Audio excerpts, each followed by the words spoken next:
All right, good morning or afternoon or evening, everyone, depending on where you are, of course. We're very excited to see we have so many attendees from all over the world. So welcome to the webinar, Big Applications Without Big Risk. I'm Aleta and I will be your host today. I would like to remind everyone that you can leave your questions during the webinar in the Zoom Q&A area. So please do. I will be monitoring these, and at the end of the webinar, we will also have some time for questions that I may have missed. This webinar will be recorded, and we will also share the recording afterwards.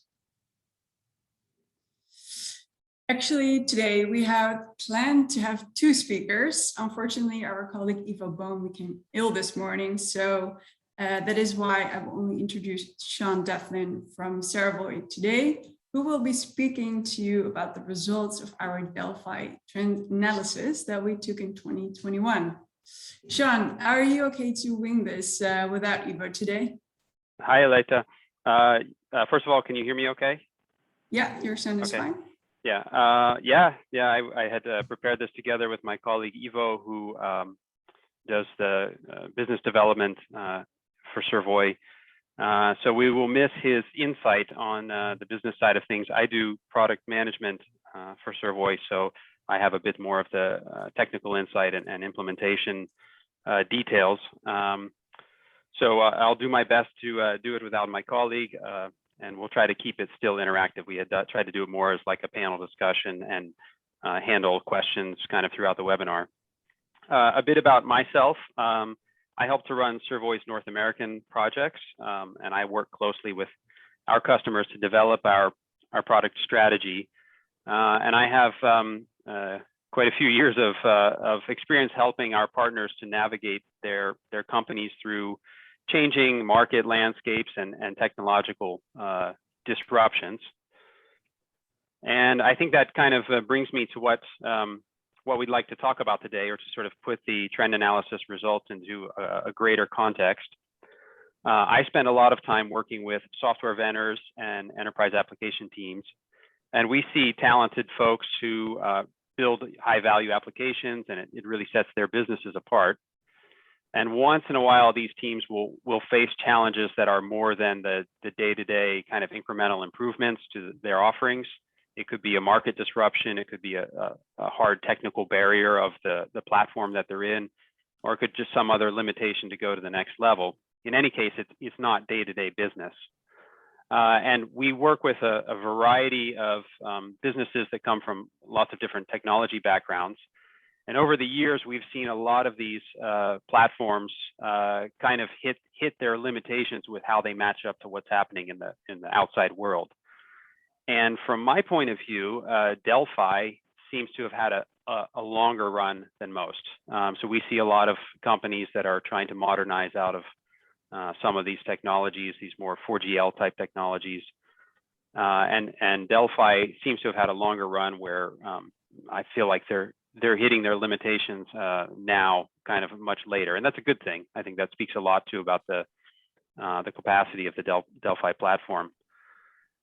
So we'd like to just kind of put that in as the backdrop or the context for how we interpret the trend analysis survey that we did, and kind of keep coming back to this idea of modernization, moving from on-premise to the cloud, moving from desktop applications, fat clients to browser, web, and mobile.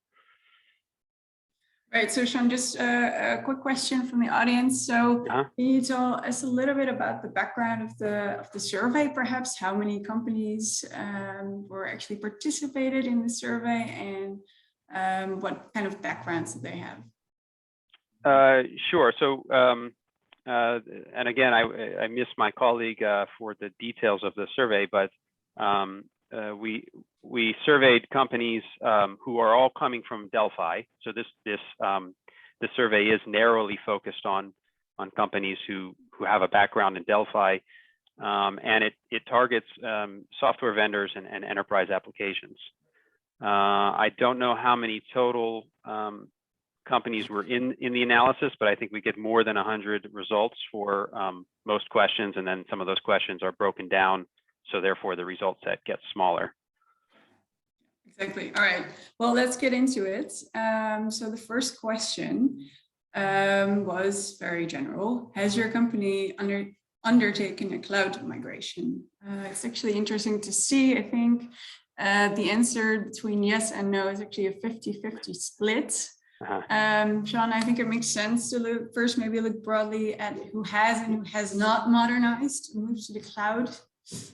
Can you tell us a little bit about it? Sure.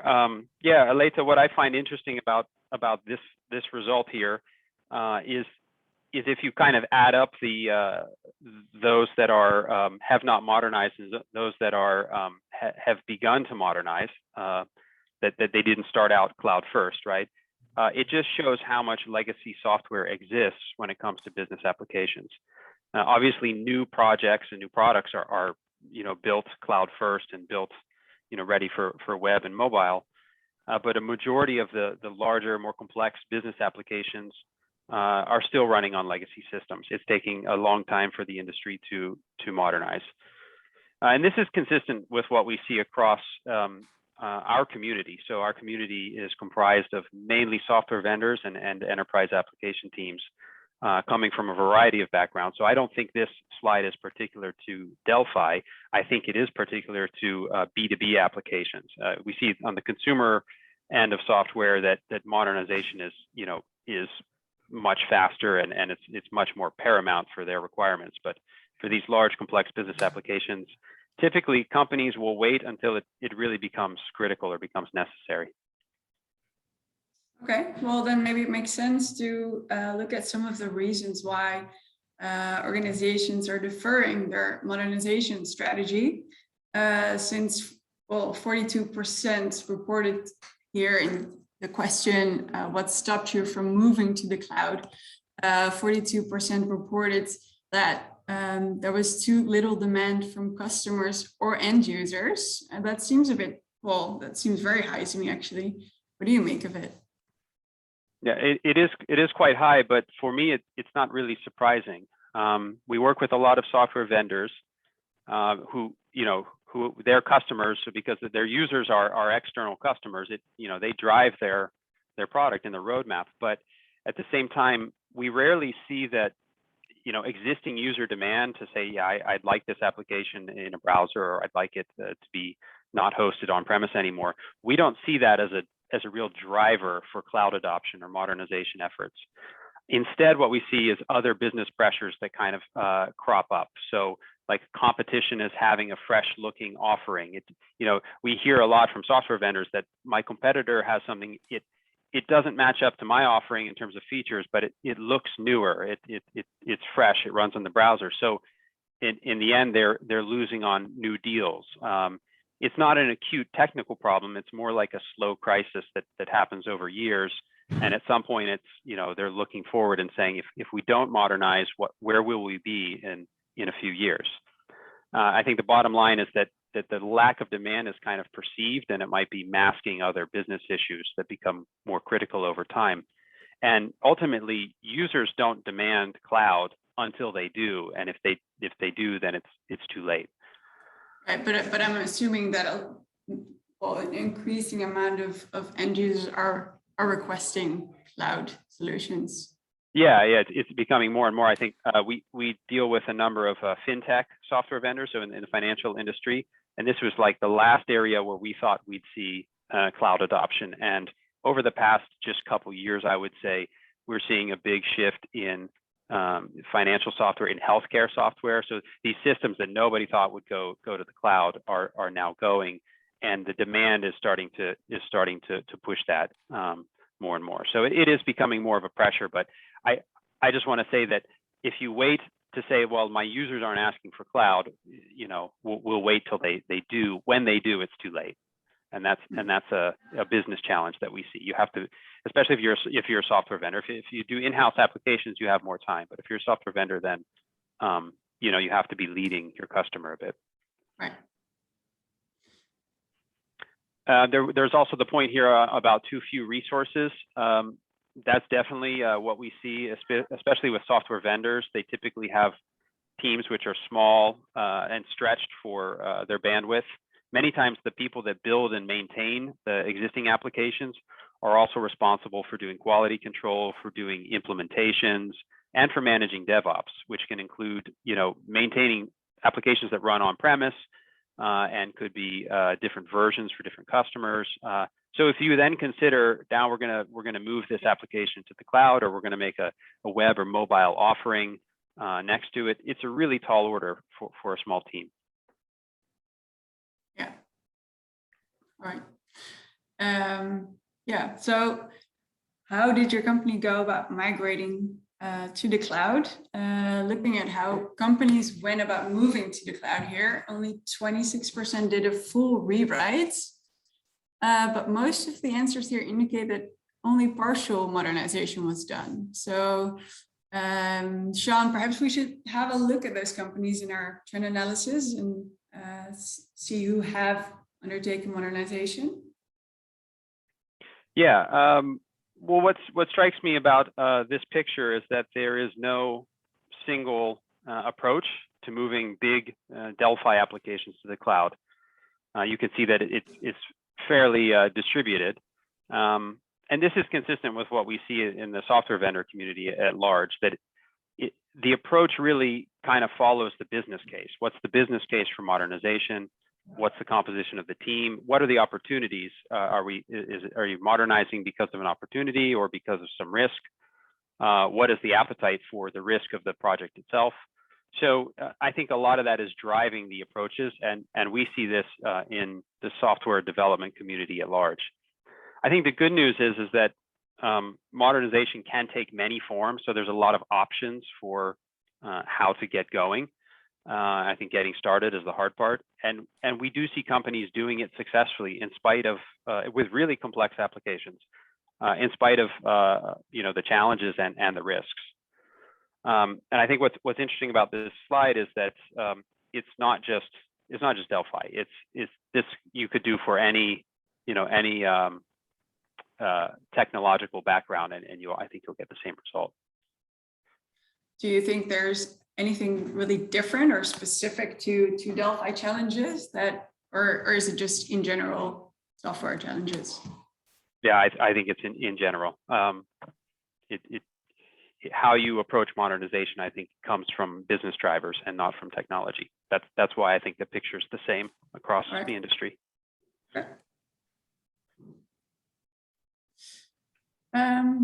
Yeah. So let's take a look at the complete rewrite here. Yeah. This is we call it the Big Bang. So this is the approach where we're going to take our application, we're going to completely rewrite it in a new platform so that we can have a modern offering. And I think that what I would say is you need a really strong business case for this approach. Because it is an option that definitely carries the most risk. That said, we work with a lot of software vendors who have successfully rewritten very complex applications. So ERP applications that have many modules and many different kinds of users. And they're coming from Delphi.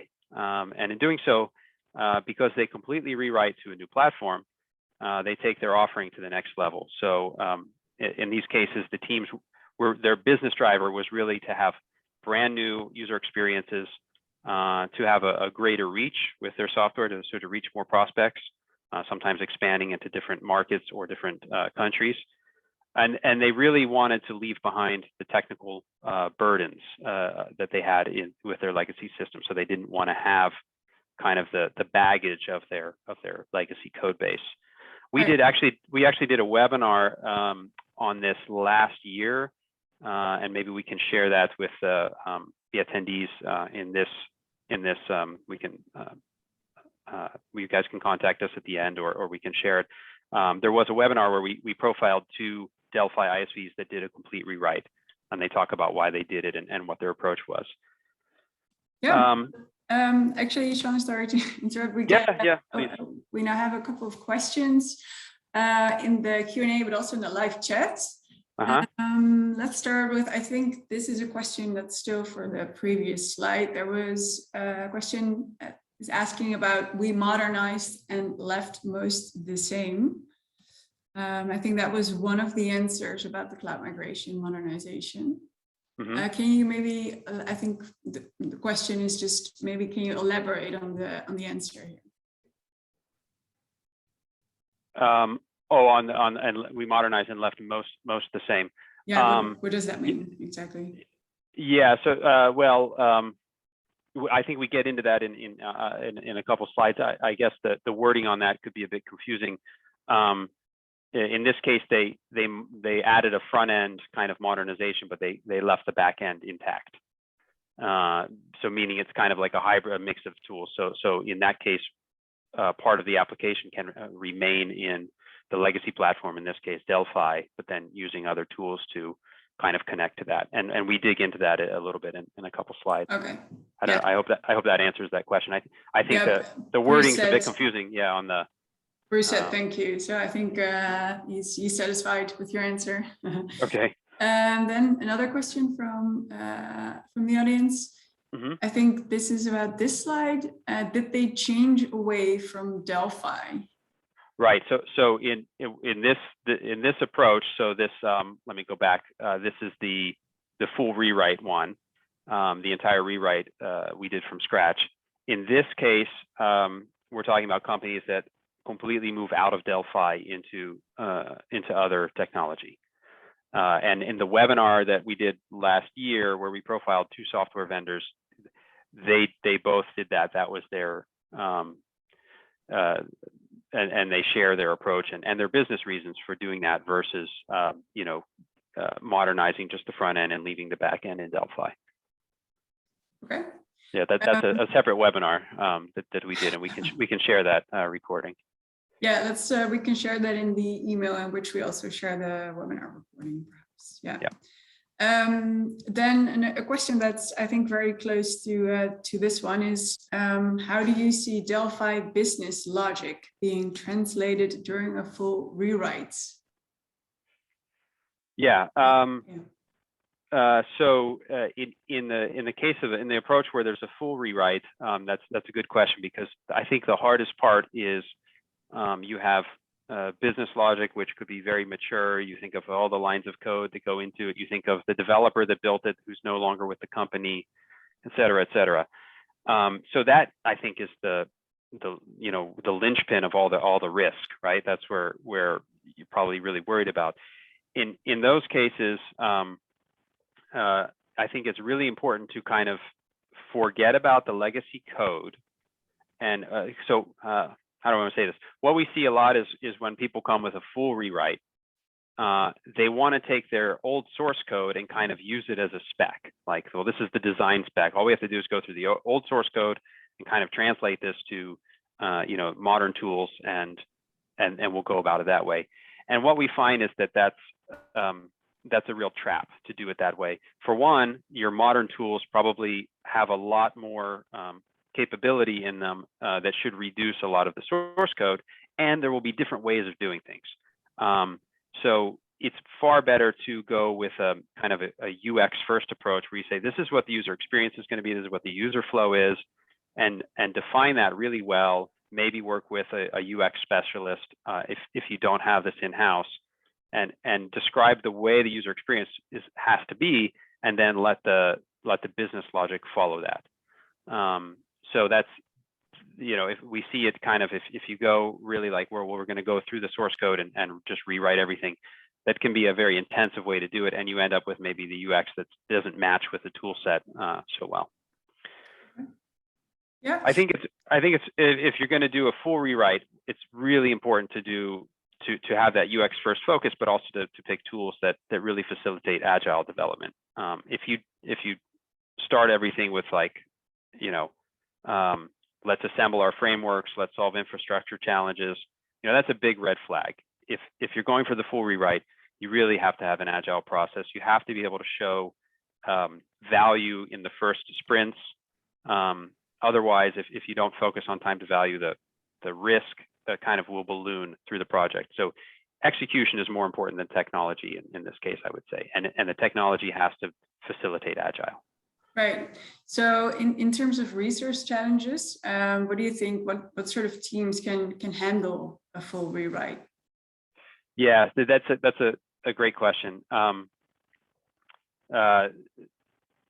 For one, and I said this before, when it comes to software vendors where you have customer-facing applications, UX is important, and typically those teams are smaller. You need to ask yourself, can my team handle full rewrite? One thing we see is that you really have to commit to stop enhancing legacy systems. And this can be hard for software vendors in particular, where they have a lot of pressure to deliver. Maybe they sold hours of customization, or maybe they sold there's some promise to deliver a new feature, but it's really hard for a small team to continue to enhance the legacy system and then commit to modernization. You really have to have people that are dedicated to it, where that's kind of their full-time or near full-time job is to focus on modernization. Often, once teams get momentum, you really want to see them to hire or bring on more talent from another department to be able to contribute to that. If you go at this with a team that's kind of part-time on it, it's really hard to get enough momentum. Yeah. Okay. Well, thank you for that, Sean. There's also a comment in the chat. It's saying there's also new UX possibilities that weren't possible in the legacy app. Yeah, that's a good observation. That you want to reconsider UX if you're going for the full rewrite, because you may have new possibilities, and that you just wouldn't have done it. You will do it differently if you have different tools. So I think that's a great observation. I think bottom line is this approach is the right approach if you really want to go for full UX freedom.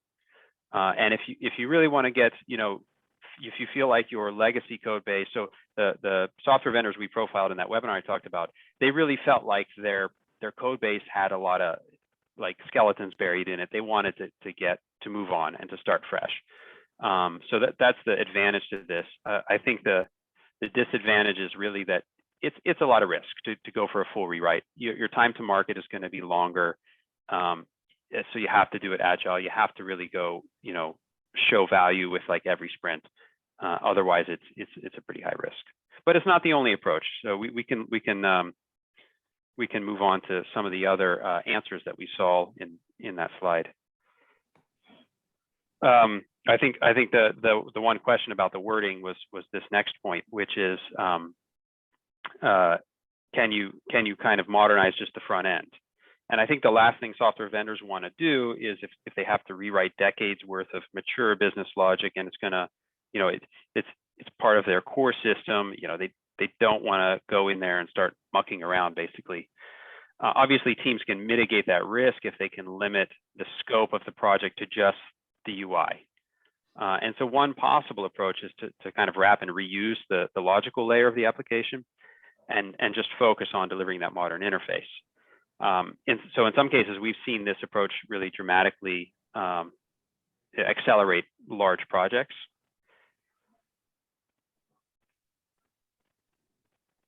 And I think an example of that is I'm going to mention another kind of legacy technology like 4GL platform, Progress Open Edge, that maybe some of the attendees have heard of. It's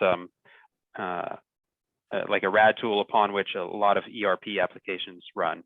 And we've seen a lot of success with this approach because they have a kind of a REST automation part of it where they can expose some of their business logic as web services or microservices, and then they've been able to leverage that legacy code base and not touch it, and still deliver new applications in the cloud.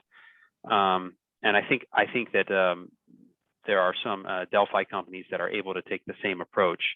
And this works when the business logic is very transactional in nature. So this is why we see this in like ERP systems where you post an order, or you do an inventory update or something, and it's very transactional. So it lends itself very well to kind of like an API wrapper.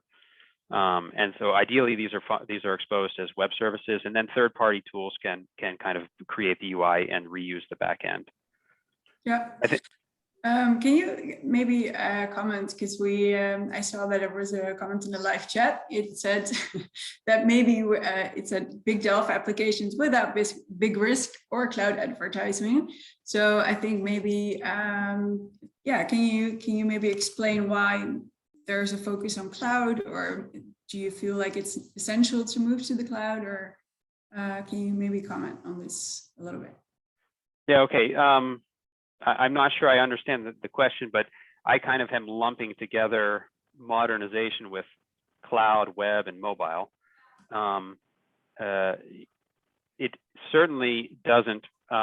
It doesn't preclude you to modernize if you don't go to the cloud. So what I'm saying is we see, particularly with software vendors, where they still want to do modern offerings, but they don't want to move the actual the physically running, servers to the cloud. They want to run on premise.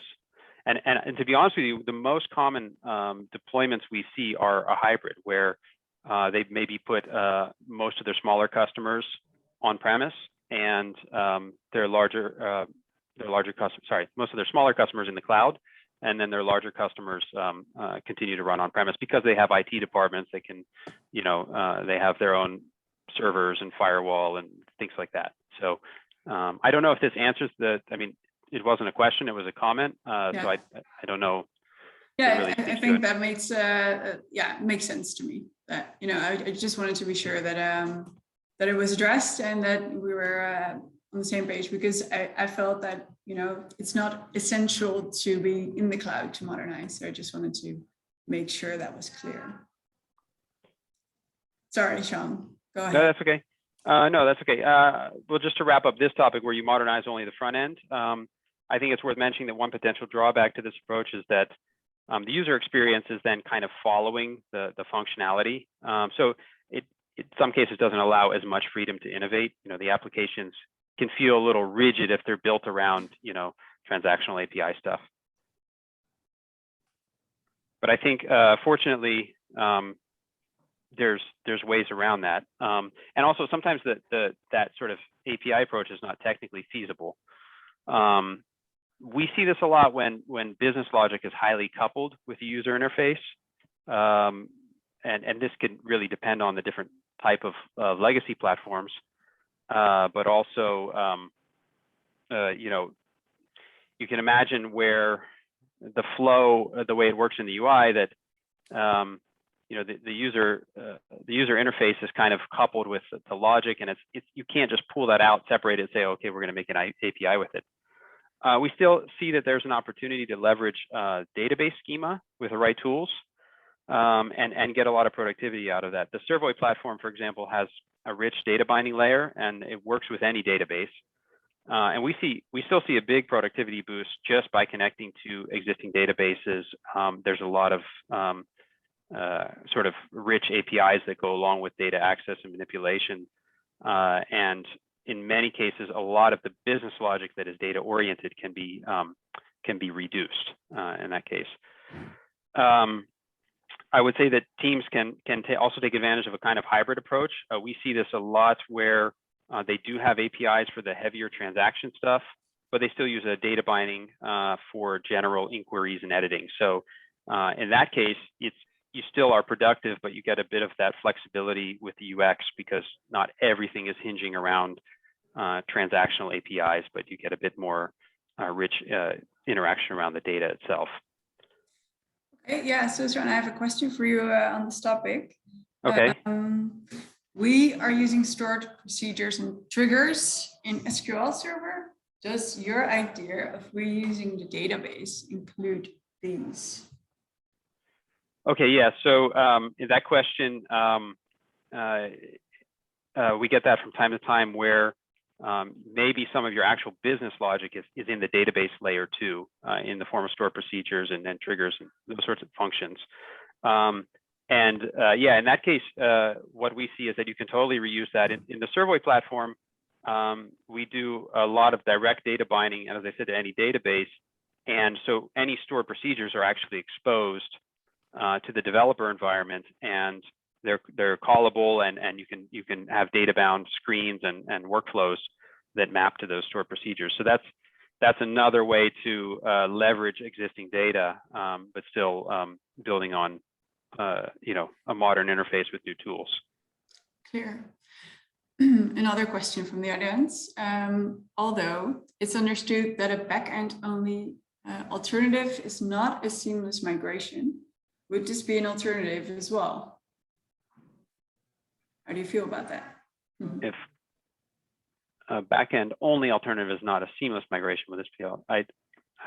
I'm not sure I understand the question. So backend only. So having a backend only alternative, I think, is not a seamless. Oh, okay. He's going to ask another way. Yeah. Thank you. Yeah, maybe it would be more interactive if we can we unmute people? Yeah. Also, I think a little bit more chaotic usually. That's true. Well, we'll take that. We'll keep moving, and we'll take that question as it comes up. I think there's one other approach that we see. Occasionally, we work with teams that are looking for an automated way to tackle the user interface in the form of some kind of dynamic screen scraping or converter. I get asked this question from time to time, and really, there's no magic bullet. It's tempting to try to adapt like a legacy desktop UI for the web with some kind of screen parsing or replication. And of course, it's possible. Like I know Delphi has an XML format, and so we've looked at that before, and you can definitely generate the screens from that. But what I usually remind customers is that to revisit the business case, for why you want to modernize in the first place. For one, user experience will surely suffer. But I think also what I see is that then folks are spending energy building and maintaining kind of their converter or their screen replication instead of focusing on the application, focusing on the value it delivers and the user experience. And then your code is kind of centered around that conversion. So there are possibilities in there. I don't want to completely put it down, but we don't see this as a really valid approach if you truly want to modernize. Okay. Yeah. In the meantime, I think we can get back to the question. Let's see if we understand it correctly now. Although it's understood that the backend only alternative is not a seamless migration, would this be an alternative as well? The other way, now that he rephrased, is can you address the possibility of a backend only alternative? So it's asking about having only a backend. Well, I'm not sure. I might miss the mark with this question, and I apologize for that. Something that we do see is that folks kind of take their legacy systems and they sort of black box it. They wrap it. They expose everything as APIs, and then they just sort of, that becomes like a part of their technology stack, and then they do new stuff with new tools, and they kind of leave it like a black box that they talk to through APIs.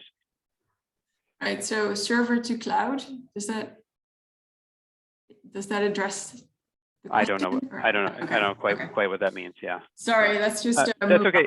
for now. For this particular attendee, we're happy to speak with you one-on-one too in a private session. If you have some more questions about this, be happy to do that. Right. Okay. Yeah. So, Aleta, what I would say about this topic is that it's really important to select the right tools for the approach. If you plan to leverage the backend and build a new user interface, you need more than just a web or mobile framework. You have to consider connectivity, data access, interoperability, data binding. Those are all really important. Sometimes we see people that want to modernize just the front end and leave the back end, and they just sort of pick a front end HTML JavaScript library and say, well, we're going to do it this way, and there's still a lot of work there. So it's important to pick tools that can also cover areas of like data binding and session management and that sort of thing, because it's more than just building a screen. Right. So question for you again here. Okay. We were thinking to do this in React.js and connect to REST endpoints. Are you saying that this is not good? Yeah, so that's exactly what we hear a lot is we pick a React.js as a front end framework, and if you can expose your backend business logic as REST, why can't you just put the two together? Certainly you can, but then remember that you're then building everything in the browser in JavaScript and React.js. You still have to deal with how you access the data. Are you caching it in the browser? How you paginate through results of a web service? The security of that. Is this a stateless thing, or do you also have some session management that knows about the user? We call all of these non-functional requirements, or NFRs. And if you just pick a front end tool, like web framework, and try to connect it to your backend, what you'll find is that in like a prototype, it works. And then when you want to really build a robust application, all this other stuff you then have to also build, kind of do it yourself, and it can be a lot of work. So I think it's important to pick tools that cover kind of more of the full stack. Okay, thank you for that. Let's get into the just real quickly in summary, this approach of just modernizing the front end, we like this approach if you can do it. We see a lot of success with this.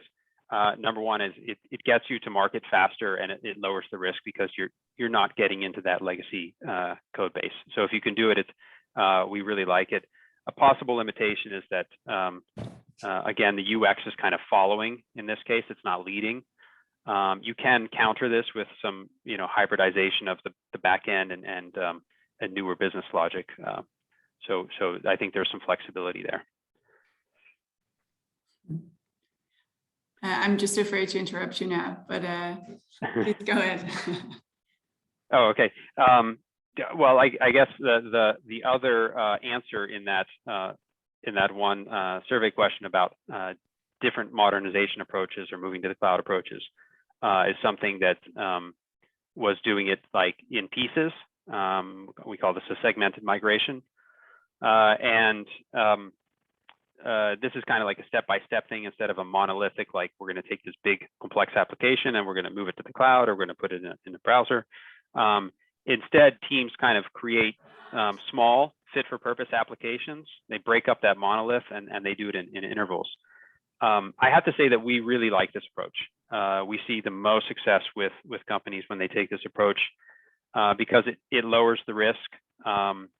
It also focuses on business value. It focuses on new prospects. So we have seen software vendors with really large ERP applications where they want to modernize the whole suite of modules. But the first things they do are actually net new applications that might be mobile application or customer portal that provide new value that then they can take to prospects, and it's helping them in their sales cycle. At the same time, they're slowly modernizing their complete ERP, but they're winning new business, and they're getting sort of stakeholder buy-in from their existing customers, from maybe managers or investors. And we really like this because it really fits with the business case for modernization. It's not just a technical thing. So I would say that this is our favorite because it focuses on business value. The only thing that I would say that could be a downside of this is that if you think about deploying applications, new functionality, new applications side by side with a legacy system, there can be some complexity in that. Sometimes you need to do data broadcasting between these things or make sure that the data stays in sync. So you want to pick tools that facilitate that. We do see also hybridization between on-premise systems, which maybe they continue to deliver on-premise, so it's not a cloud offering, but then they have to kind of manage connectivity between remote environments as well. So there can bring some complexity on the deployment side, but in terms of time to market and reducing risk and focusing on value, we really like this approach the best. there was one last section in that survey question about approaches to modernization, and it was about virtualization. And I think it's worth visiting this topic because I noticed that we tend to see this a bit more with a Delphi community, although it's not limited to the Delphi community, where, and this is where the business case is really to go to cloud, right? You want to remove those on-premise deployments. In that case, there's the temptation to say, well, we're just going to put everything in the cloud and we're going to kind of expose it through virtualization, so through remote desktop or terminal services, something like that. This, I think, we really don't like this approach because it's kind of a holdover or a band-aid, and it can create issues of its own. The cost of virtualization being one of them. If you have high concurrency on your applications, then you're also going to pay high cost for the virtualization services. And then there are some things that become complex, like desktop integrations. How do you print? How do you talk to local hardware when you're really connected to a remote environment through virtualization? So we've even seen companies do like a kind of screen scraping where they don't really do like a terminal services, but they kind of screen scrape and dynamically generate it. It feels like almost like double the work for that. So bottom line is it can be tempting, but it doesn't really solve the business problem, and it can be expensive just to scale that up too. So we really don't recommend this approach, although I'm interested to hear from Delphi companies that feel like they have done this successfully, and what their approach was. Yeah. So you really went into detail on modernization approaches. Mm-hmm. Yeah. Let's suppose I have already chosen my approach. So let's discuss execution. So I've heard you mention MVP many times. Can you maybe explain the why behind it? Yeah. So we say minimum viable product, and I think that just is saying what can I take to production with the smallest set of features, and it's just all about reducing risk there. You want to, if you want to have a modern offering of a certain module or application, can you kick out a lot of functionality and get it really focused on just the core value that it has, and then iterate on top of that. So typical agile stuff, I think. Right.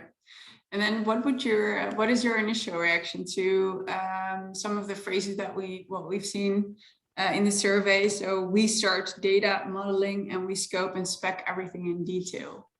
Right. Yeah, it's tempting to take that approach, I think. What we find is that in the end, it might be, from a technical point of view, it might be the right way to execute it. And it may be the same amount of work either way, but what you lose when you do that is that kind of stakeholder buy-in, where you're able to show value, real business value quickly. And so you have to balance that with, if you're going to say, well, we're going to normalize the database and migrate all the data, step one, and that's going to take a month. Nobody can see that on the outside, and maybe stakeholders don't understand the value of that. In the end, maybe you had to do that anyway, but can you work in a way where every sprint you're showing value, then it's a lot easier to keep the project going. Right. So linking to that, to the next question, what project management approach do you use? That's actually the next slide. This one. Yeah. We see a lot of Agile Scrum answers here. What do you make of this? I think it's encouraging that there's some form of Agile in place with the majority of these projects. What I think is a little bit disappointing, but not really shocking, is that you have a fifth of the projects here that don't really have an approach. But we see this as well with companies that we work with, and I think this is because, in particular with software vendors, they are often in kind of a maintenance mode where they deliver new features, they deliver bug fixes, customizations. None of these are maybe even require a hardened methodology. But then if you say, okay, we're going to take application A and we're going to rewrite it for the web, or we're going to build a brand new mobile application that does this, then the risk goes up a bit, and having a process in place, especially an agile one, is a lot more important. So I think that it doesn't surprise me that a fifth of those are without a methodology, because maybe they don't really need it for like regular day-to-day maintenance. Yeah, there's also someone in the audience that is saying many use mixed modes approaches. I think that is also something that we saw in the answers. I think there's actually, in this question, there were multiple answers possible. But is this something that you also see in reality? Yeah, I'm not sure. I'm not sure how to answer that. I think what we do see is that a lot of companies will say that they do agile, and then when we work with them on execution, we find that they do things kind of in the spirit of agile, but they don't follow a strict methodology. So it could be exactly what I was saying before, where for certain things, like a Kanban board is a very reactive thing, right? You go in and you just kind of prioritize stuff that comes up and you knock it out. Whereas Agile Scrum is a bit more strategic. And both of those could work side by side, where one is a bit more reactive and one is more for planning a new release or a new product.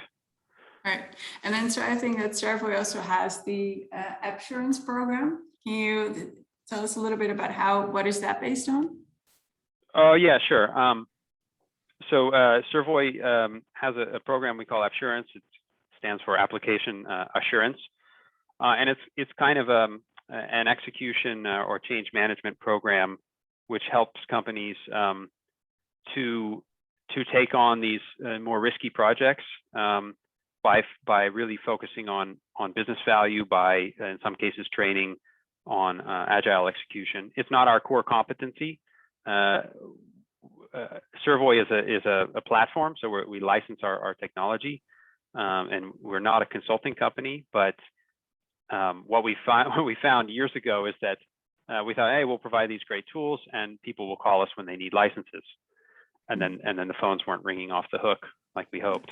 So we thought, yeah, well, maybe companies aren't used to doing this type of work, and they need some help, and we kind of productized our experience with modernization, because for us it's our everyday day-to-day work. But for companies that are kind of at that crossroads, they only have to do this once in a while, and it can be more challenging. So that's where our Assurance program came from, to kind of help with having a good methodology. Right. So is that also focused on one of the methodologies that are included in the survey, or? Yeah, we like to do Agile Scrum. We're flexible. Like we're not like an Agile Scrum training company at all. This has more to do with, like, you say you want to modernize your application. In the Assurance program, we look at time to market and budget and the team and everything, and we create a plan and execute it together. Right. So I think I have a question from the audience in Dutch. Do you have any examples in your presentation of the look and feel of a traditional Delphi application before and after modernizing with Servoi? I don't think we do we? No, we don't. I don't have that prepared. This was really focused on the results of this trend analysis. That's a great question, and we got to share that webinar, because we did a whole webinar where we just profiled those two software vendors, and we do get to see their applications after they've been modernized. I can't remember if the first versions of them are in there, but if you know what Delphi applications look like, then you can imagine that part and see the result. Right. Okay. So again, we will share the link of the Delphi presentation with you all. Right. Aleta, in the interest of time, because we had a lot of good questions, maybe we'll go through some of the other survey questions here pretty quickly. Yeah. There was this question about testing here, and I think that these answers weren't mutually exclusive either, meaning they could have respondents could have answered to more than one question, right? So but what we see, I think, about developers testing their own code is we see that a lot too, that in many cases that can be the only testing. And so I think for sure developers can test their own code. There's nothing wrong with that. But a lot of times we see management kind of coming back to developers like, why didn't you test this better, or this has bugs in it, because they don't have a formal QA process in place. What surprised me here is that there is a good number of folks that have automated testing in place. And I think that becomes more and more important with modernized software. And that should include not just UI unit testing, but really kind of end-to-end testing where you're testing user flows as they take different journeys through the application. But I think that it's heartening to see that 41 responses do have some automated testing in place. Okay, yeah, let's move on to the next one. Feels like Servoi's mission, we talked about the assurance program, also adds to that, but has been to minimize project risk. So how do you feel about the results of the question here? What were the main issues? Well, I think I would answer this by saying what is not the main issue is the sort of the technical side and the complexity being too high. I see a lot of really talented people that can solve, engineering challenges or development challenges, and that's not what's blocking them. Sometimes it's resources, but it's almost always a problem with the definition of the product itself. So, that the scope wasn't adequately defined, or that you have someone who's putting in more features as the team is working. Excuse me. So yeah, I think that's it's not usually a technical thing. That's all I would say about that. All right. Yeah. So the what is the main factor that mostly determines the success rate of your software project? I think is a very interesting sort of end question here. Can you explain? Well, I think what this shows is that stakeholder engagement is paramount. That you really want to go for what provides the biggest business value. You don't want to spend your time, with developers building frameworks and saying in 2 months we're going to show this. One thing that's also neat is that you'll notice that budget and deadlines are not important factors of success, and I think that really resonates with what I see in our community, that projects are budgets and deadlines can sometimes be flexible as long as stakeholders feel that the project is going well. And I think that if you can manage expectations with stakeholders, then you're really on a good footing to hit deadlines and hit budgets.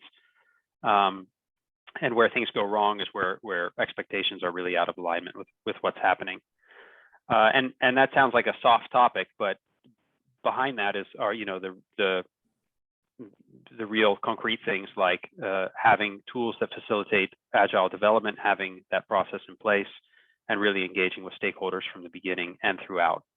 So this totally we see this in all projects. We see it with enterprise applications, with software vendors coming from all different backgrounds. This slide here really resonates with what we've seen. So I was happy to see this. Okay, well, thank you very much. I think that sort of concludes the question section. Maybe you can tell us a little bit about, who is Servoi and who is actually presenting these results. Sure, yeah, I can do that. We build windmills. No, I put that slide up there because Servoi was founded in the Netherlands. But we have office in North America and distributors all over the globe. And I'll just go through this as quickly as possible. I don't want to do a sales pitch here, but just to let you know that Servoi is it's a platform that was kind of built out of frustration with we've been around for a while, so we're kind of there with the other rapid application development tools like Delphi and Progress Open Edge and those sorts of things. But our founders were always frustrated with the limitations that these tools hit when it comes to deployment and keeping up with technology trends. So what we sort of formed our company to really partner with software vendors and enterprise application teams and focus on enabling them to kind of future-proof their offerings so they don't hit these limitations every few years with having to rewrite or modernize, and they can kind of step out of that rewrite cycle and stop trying to keep up with fads and trends in development, and focus on their business. So we are a technology platform. It's kind of like a complete low-code environment where we really focus on UX freedom. We focus on the lifecycle support. So we also have a product which is we call Servoi Cloud Delivery Pipeline. So it's kind of like a hosted managed service for managing the software lifecycle. It's not required to use that for our platform, but we find that, again, software vendors have small teams. The same people that build applications are also doing DevOps. So we try to remove that burden and provide DevOps as a service so they can just focus on building great UX. Our platform is really non-proprietary. We use all industry standard languages and protocols. We connect to any backend databases and application servers and that sort of thing. So we really facilitate ISVs coming from different legacy environments. And I would just, you probably heard me say software vendors or enterprise applications 100 times in this session. That is really our lifeblood. Are large complex applications that have high business value for end users. So less about tooling and more about running applications. And we really focus on what we call the non-functional requirements so that developers can focus on business value and user experience. So. Right. So yeah, Sean, thank you very much. I believe that concludes this webinar. So yeah, thank you for taking us through the results and your vision on it. If there's no other questions, I don't think there are. So that would just give me time to thank our audience as well, and let you know that we will share the recording of this webinar as well as the recording of the Delphi webinar that we spoke about earlier. You can always just get in touch with Sean himself or to our sales team. The details are on this slide. So you're welcome to do so if you have any other questions that you'd like some more detailed answer to. Then yeah, we hope to see you in the next webinar and have a great day. Thank you all. Thank you.